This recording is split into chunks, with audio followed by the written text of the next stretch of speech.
Era Carl, Mr. Seahorse. Mr. and Mrs. Seahorse drifted gently through the sea. Mrs. Seahorse began to wiggle twist this way and that. As Mr. Seahorse gently drifted through the sea, he passed right by a group of trumpet fish hidden in a patch of reeds. But before long, Mr. Seahorse met another fish. "How are you, Mr. Stickleback?" asked Mr. Seahorse. "Delighted," replied Mr. Stickleback. "I just built a nest in right away.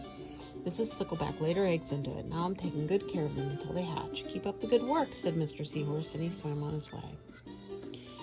As Mr. Seahorse drifted gently through the sea, he passed right by a lionfish hidden behind a coral reef.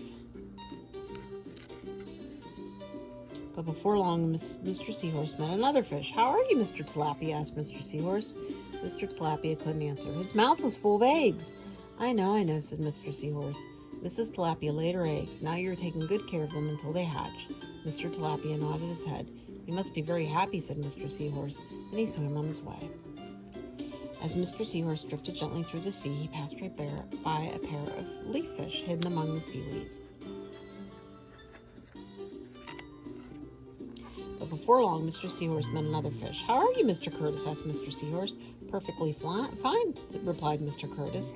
"Mrs. Curtis laid her eggs, and now I have them stuck on my head.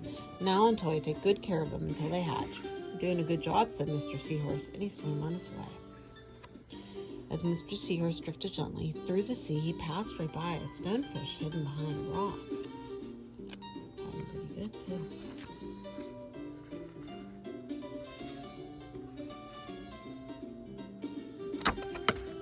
Icky A stonefish hidden behind a rock.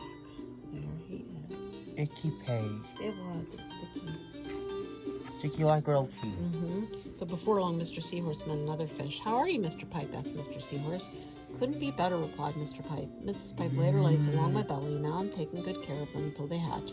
You should feel proud of yourself." Mr. Seahorse swam on his way. But before long, Mr. Seahorse met another fish. "How are you, Mr. Bullhead?" asked Mr. Seahorse. "Tip-top," replied Mr. Bullhead. "Mrs. Bullhead laid her eggs and he hatched. Now I'm babysitting." "You're doing a fine job," said Mr. Seahorse, and he swam on his way.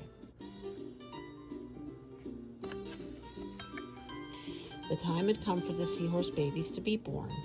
Mr. Seahorse wiggled and twisted this way and that, and at last the babies tumbled from Mr. Seahorse's pouch and swam away. One baby turned around and tried to come back to the pouch. "Oh, no," said Mr. Seahorse. "I do love you, but now you're ready to be on your own." The end.